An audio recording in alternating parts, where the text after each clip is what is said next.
Friends, આજે આપણે બનાવીશું એકદમ કુરકુરા, ક્રિસ્પી અને ગરમા ગરમ ખાવાની મજા આવે એવા કાંદા બટાકાના ભજીયા. કાંદા અને બટાકાના અલગ અલગ ભજીયા તો તમે બહુ ખાધા હશે, પણ આજે આપણે કાંદા અને બટાકાને મિક્સ કરીને ભજીયા બનાવીશું. તો ફ્રેન્ડ્સ, મારી ચેનલ ફૂડ વિથ ફાલ્ગુનીને જો તમે સબસ્ક્રાઈબ ન કરી હોય તો પ્લીઝ જલ્દીથી સબસ્ક્રાઈબ કરી દેજો. તો અહીં મેં 4 મીડિયમ સાઇઝના બટાકા અને 5 મીડિયમ સાઇઝના કાંદા લીધા છે. અને આટલા માપથી 4 થી 5 વ્યક્તિ આરામથી નાસ્તો કરી શકે છે. હવે સૌથી પહેલાં તો મેં અહીં બટાકાને છોલી લીધા છે અને હવે આપણે એને કટ કરીશું. કટ કરવા માટે સૌથી પહેલાં તો બટાકાની આ રીતે સ્લાઇસ કરી લેવાની. તો આ પ્રકારની અને આટલી થિકનેસવાળી એની સ્લાઇસ કરવાની. હવે થોડી સ્લાઇસ કટ કરી એમાંથી પણ નાના નાના કટ કરી દેવાના. એટલે આ પ્રકારની પાતળી સળી તૈયાર થશે.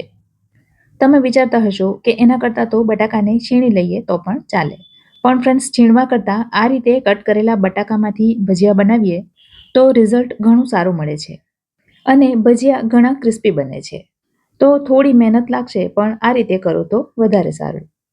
હવે બધા બટાકાના ટુકડાને પાણીમાં લઈ લઈશું અને પાણીમાં થોડા ધોઈ લીધા પછી એને એક કોટન કપડા ઉપર પાથરી દઈશું, જેથી વધારાનું પાણી નીકળી જાય અને ચિપ્સ એકદમ કોરી થઈ જાય. હવે એ જ રીતે કાંદાને પણ છોલી અને ધોઈ લીધા છે અને જે રીતે આપણે બટાકાની સ્લાઇસ કરી, બસ એ જ રીતે કાંદાની પણ સ્લાઇસ કરીશું.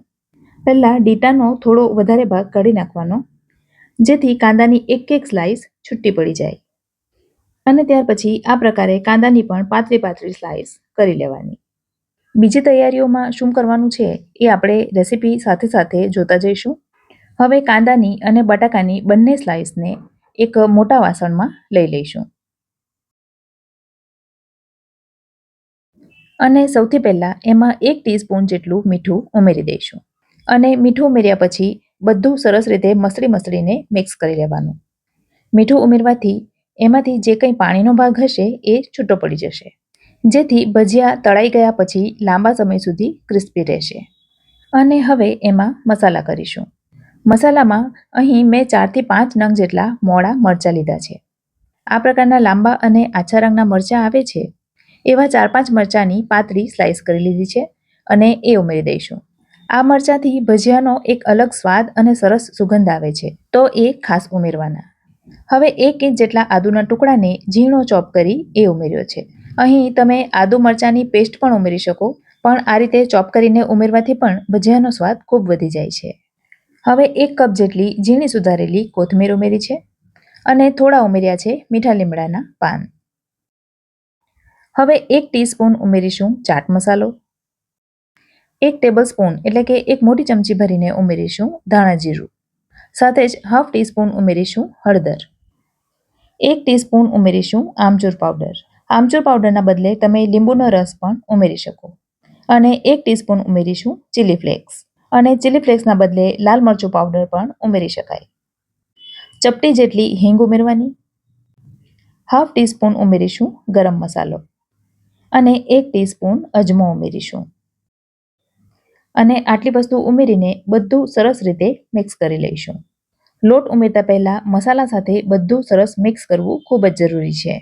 ચમચી સાથે મિક્સ કરવા કરતાં મને હાથથી વધારે સરળ લાગ્યું.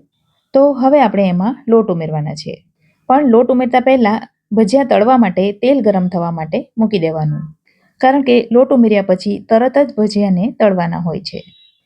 તો અહીં મેં ઝીણો ચણાનો લોટ લીધો છે અને 5 મોટી ચમચી ભરીને ચણાનો લોટ પહેલાં ઉમેરીશું. અને હવે ઉમેરીશું ચોખાનો લોટ. તો જેટલો ચણાનો લોટ ઉમેર્યો એટલો જ ચોખાનો લોટ ઉમેરવાનો. ચોખાનો લોટ ઉમેરવાથી ભજીયા એકદમ ક્રિસ્પી બને છે. તો 5 મોટી ચમચી ચોખાનો લોટ ઉમેર્યા પછી બધું મિક્સ કરીશું અને જરૂર લાગે તો ફરીથી એ જ રેશિયો સાથે લોટ ઉમેરીશું. બધું મસળીને સરસ રીતે મિક્સ કરવાનું. આમાં પાણી ઉમેરવાની આપણને જરાય જરૂર પડતી નથી. શાકભાજીના મોઇસ્ચરથી જ લોટ બંધાય છે. અહીં લોટ એટલા ઉમેરવાના જેટલા લોટથી શાકભાજી સરસ રીતે કોટ થઈ જાય. બધું મિક્સ કર્યા પછી લોટ હજી મને થોડા ઓછા લાગે છે, તો 3 ચમચી જેટલા લોટ હું ફરીથી ઉમેરી રહી છું.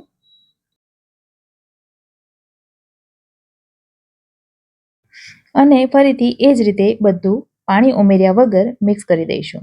અને બધું મિક્સ કર્યા પછી લોટને ચાખી અને જો કંઈ ખૂટતું હોય તો ઉમેરી શકાય.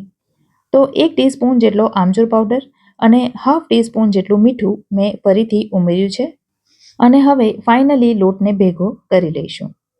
એટલે આ પ્રકારનું ભજીયા બને એવું સાધારણ કઠણ એવું બેટર તૈયાર થશે. હવે ભજીયાને એકદમ ગોળ શેપ નથી આપવાનો.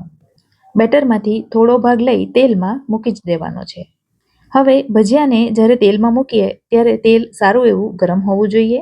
અને તેલમાં સમાય એટલા ભજીયા તેલમાં મૂક્યા પછી ગેસની ફ્લેમ એકદમ લો કરી દેવાની. અને ભજીયાને 1 થી 1.5 મિનિટ સુધી એમનેમ તળાવા દેવાના. અને ત્યાર પછી જરા વડે એને પલટાવી દેવાના. ભજીયાના એક બેચને તળાતા 4 થી 5 મિનિટનો સમય લાગશે. કારણ કે આપણે ભજીયામાં જે બટાકા ઉમેર્યા છે એ એકદમ કાચા છે.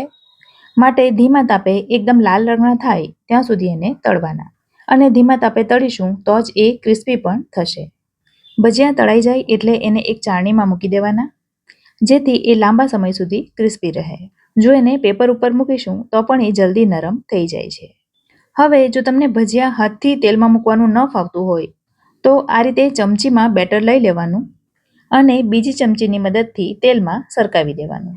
આ રીતે કરવાથી હાથ બગડતા પણ નથી અને હાથમાં દાઝતું પણ નથી. ફ્રેન્ડ્સ, આ ભજીયા એટલા ટેસ્ટી બને છે ને કે તમે વારંવાર આ જ રીતે બનાવશો. આ ભજીયાને તમે ધાણા ફુદીનાની ચટણી, આંબલીની ચટણી કે પછી ટોમેટો કેચઅપ સાથે ખાઈ શકો છો. અને કંઈ ન મળે તો ગરમ ગરમ ચા અને ગરમ ગરમ ભજીયા મળી જાય તો મજા જ આવી જાય. રેસીપી કેવી લાગી કમેન્ટ કરીને જરૂરથી જણાવજો. વિડીયો જો ગમ્યો હોય તો લાઈક કરજો અને તમારા સર્કલમાં શેર કરજો. તો ફરી મળીશું આવી જ એક નવી રેસીપી સાથે. ત્યાં સુધી મને રજા આપો. આવજો.